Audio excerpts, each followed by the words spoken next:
Hello friends, good evening. Dream of Bharat के online platform पे आप सभी लोगों का स्वागत है। फ्रेंड्स, हम पुनः उपस्थित हैं और क्लास को कंटिन्यू करेंगे। आज हम पुनः उपस्थित हैं एक बहुत ही महत्वपूर्ण टॉपिक लेकर के। तो आइए बिना समय गवाए हम लोग क्लास को कंटिन्यू करते हैं। आज हम लोग बात करेंगे चोल शासक करिकाल की। याद रखिएगा, हम रॉयल चोल की बात नहीं कर रहे हैं, हम शाही चोल की बात नहीं कर रहे हैं, हम संगमकालीन चोल की बात कर रहे हैं। संगमकालीन चोल का एक महानतम शासक था करिकाल। आज इसी के बारे में हम बात करेंगे। अगर संगमकालीन चोलों की अगर आप राजनैतिक स्थिति की बात करें तो चोल जो थे वो दक्षिण पूर्वी क्षेत्रों में, चोल सुदूर दक्षिण में ये शासन करते थे।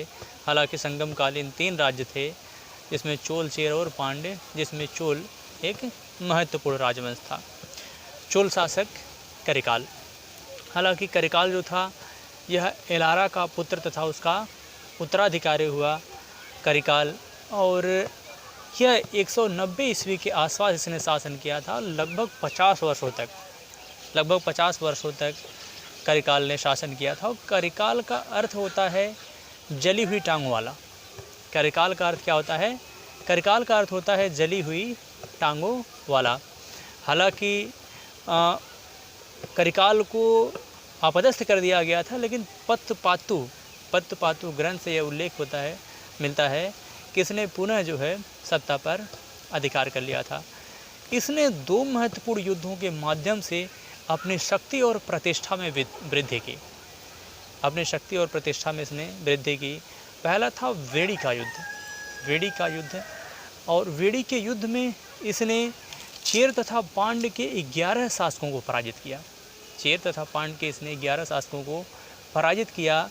और करिकाल से पराजित होकर के चेर शासक पेरुसेरल आदन ने करिकाल से पराजित होकर के उसने आत्महत्या कर ली थी, चेर शासक ने। इसके अलावा जो दूसरा युद्ध लड़ा वह था वाहे परंदलई युद्ध। इस युद्ध में इसने 9 छोटे छोटे शासकों को पराजित किया। तो इन दोनों युद्धों के माध्यम से इसने अपनी शक्ति और प्रतिष्ठा में वृद्धि की। याद रखिएगा, क्योंकि ये हम सुदूर दक्षिण का इतिहास पढ़ रहे हैं तो शब्द जो है वो नाम थोड़ा सा टफ है, लेकिन कोई बात नहीं, यह इम्पोर्टेंट है। इसने पहले चोलों की जो राजधानी थी वह उरैयूर थी, लेकिन इसने कावेरी पट्टनम नामक इसने एक नया नगर बसाया। और पुहारिया, उसी को कावेरी पट्टनम भी कहा जाता है, पुहारिया कावेरी पट्टनम उसको कहा जाता है। इसने नया नगर बसा करके अपनी राजधानी बनाई।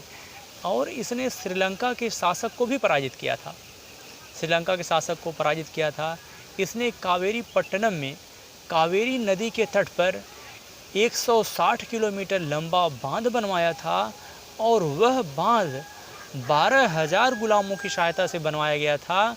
वो 12,000 गुलाम श्रीलंका से बंदी बना करके लाए गए थे चोल राज्य में। और उन्हीं गुलामों की सहायता से इतना बड़ा बांध 160 किलोमीटर बनवाया गया था। इसके अलावा अगर आप देखेंगे तो करिकाल, सिलप्पदिकारम ग्रंथ से यह पता चलता है कि करिकाल ने हिमालय से लेकर के पूरे भारत की विजय में उसने हिमालय तक अपना विजय पताका लहराया था। इस बात का उल्लेख सिलप्पदिकारम ग्रंथ से होता है। इसके अलावा इसने जो है अपने राज्य की आर्थिक वृद्धि के लिए इसने कृषि और व्यवसाय को प्रोत्साहित किया, कृषि और उद्योग को इसने प्रोत्साहित किया।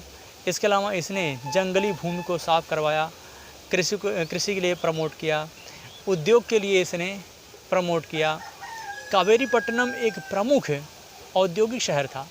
कावेरीपट्टनम एक प्रमुख व्यापारिक नगर था, जहाँ से बड़े पैमाने पर जो है व्यापार किया जाता था। और यहाँ पे चोल राज्य में अगर आप देखेंगे तो एक बहुत बड़ा जो था वह गोदीवाड़ा था, बंदरगाह। गोदीवाड़ा का मतलब होता है बंदरगाह। इसके अलावा करिकाल विद्वानों का बहुत बड़ा आश्रयदाता भी था। इसने विद्वानों को संरक्षण भी प्रदान किया था। इसने पट्टिपालय के रचनाकार, इसने पटिनपालय के रचनाकार रुद्र कन्नार को इसने 16 लाख स्वर्ण मुद्राएं प्रदान की थी। 16 लाख स्वर्ण मुद्राएं इसने प्रदान की थी। और करिकाल की एक पुत्री थी जिसका नाम था आदिमंदी का विवाह चेर शासक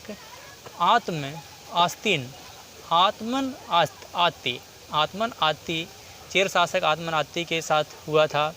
हालांकि यह कावेरी नदी में डूब करके मर जाता है, लेकिन आदिमंदी ने अपने सतीत्व से इसको पुनर्जीवित कर दिया। इसके अलावा इसने कृषि के विस्तार के लिए, कृषि के विकास के लिए कई तालाबों का भी इसने निर्माण कराया। और इसके अलावा इसने जो है कई और भी महत्वपूर्ण युद्ध लड़े। साथ ही साथ करिकाल ने 50 वर्षों तक शासन किया। 50 वर्षों तक शासन करने के बाद इसका उत्तराधिकारी इसका पुत्र अथवा पौत्र माना जाता है, जिसका नाम था